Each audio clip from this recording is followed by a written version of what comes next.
Bismillahirrahmanirrahim. Assalamualaikum warahmatullahi wabarakatuh. Hamdan wa syukran ilallah, salatan wa salaman ala rasulillah, amma ba'du. Perkenalkan, nama saya Rida Mufidah Abbas dari kelas A, Pendidikan Bahasa Arab 2021. Baiklah, adapun tujuan saya di sini guna memenuhi tugas media pembelajaran dan tip yang telah diberikan. Adapun tujuan saya di sini yaitu setelah menganalisis sebuah video proses belajar mengajar yang ada di sebuah channel YouTube, di sini saya akan menjelaskan atau memaparkan beberapa kesalahan atau problematika yang ada di video tersebut. Assalamualaikum warahmatullahi wabarakatuh. Waalaikumsalam warahmatullahi wabarakatuh. Selamat pagi anak-anak. Pagi. Apa kabar kalian semua anak-anak? Alhamdulillah, luar biasa. Allahu Akbar. Anak-anak kelas 9 yang saya ingin mengatakan untuk pagi hari ini akan mulai pelajaran. Tapi sebelum mulai pelajaran, terlebih dahulu bakal absen kepada kalian satu persatu. Mudah-mudahan pelajaran pagi ini akan bermanfaat bagi semua dan mudah-mudahan pagi hari ini kalian juga bersemangat untuk mengikuti pelajaran bahasa Indonesia ya. Semangat ya? Semangat. Oke. Anak-anaknya yang disayangi, untuk materi hari ini Ibu akan mengajarkan materi cerpen ya. Dengan tujuan pelajaran mengidentifikasi unsur-unsur cerpen. Ya. Jadi diharapkan setelah kalian memperoleh materi hari ini, kalian akan mampu mengidentifikasi unsur-unsur yang ada dalam cerpen atau cerita pendek. Nah, tentunya kalian sudah pernah membaca contoh cerita pendek? Coba, gue mau tanya siapa yang hobinya atau suka membaca cerita pendek? Mencari? Saya, Bu. Oke, Mbak Dinda. Ini Mbak Dinda pernah membaca contoh cerpen atau cerita pendek dengan judul Persahabatan sejati. Persahabatan Sejati. Mungkin yang lain juga ada yang juga pernah membaca cerpen ya atau cerita pendek? Saya, Bu. Oke, ini teman kamu juga, salah satu teman kamu sudah pernah membaca contoh cerpen atau cerita pendek? Adia ya. Apa yang pernah membaca cerpennya? Selamat tinggal, sahabatku. Oke, tadi kalian sudah mendengarkan salah satu teman kamu, yaitu Dinda dan Adia. Mereka telah membaca contoh cerita pendek yang berjudul Persahabatan Sejati dan Selamat Tinggal Bersahabat.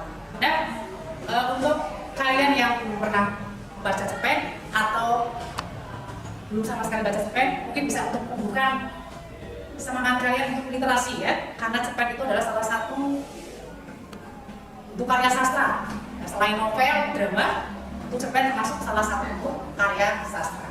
Nah, kali ini Ibu akan membahas unsur-unsur intrinsik yang ada dalam cerita pendek. Ada unsur intrinsik, ada unsur ekstrinsik. Nah, kalau unsur intrinsik itu unsur-unsur yang membangun dari dalam karya sastra itu sendiri. Sedangkan unsur ekstrinsik adalah unsur yang membangun dari luar karya sastra itu sendiri. Kali ini Ibu akan fokus pada unsur-unsur intrinsik cerita pendek.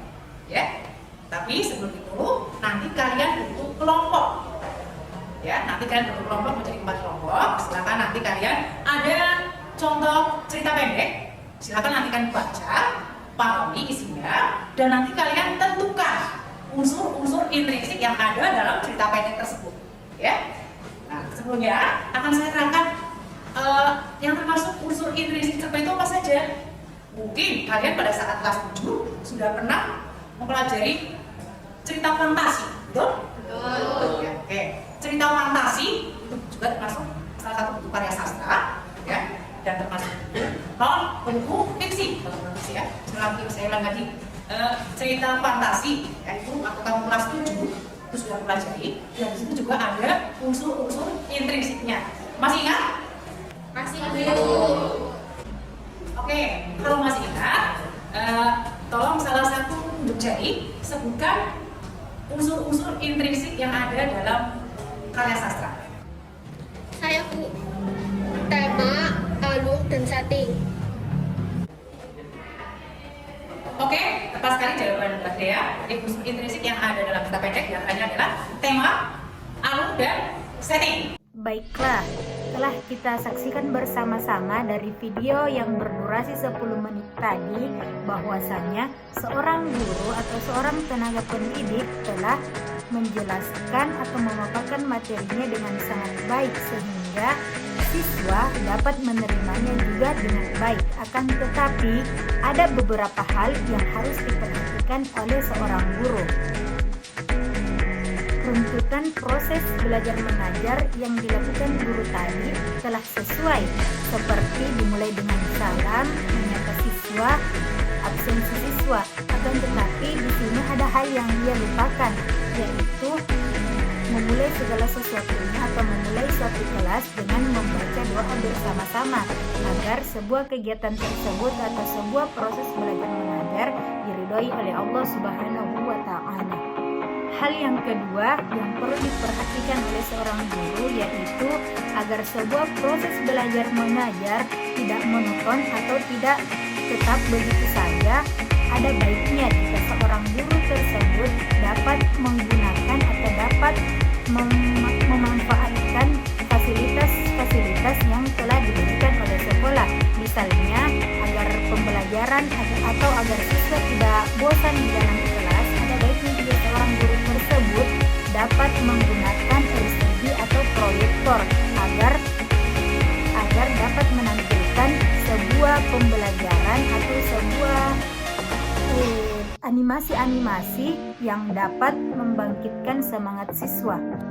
Akan tetapi sebagaimana yang kita ketahui, banyak tenaga pendidik yang telah lanjut usia dan ia kurang memahami cara menggunakan teknologi atau cara memanfaatkan fasilitas yang ada.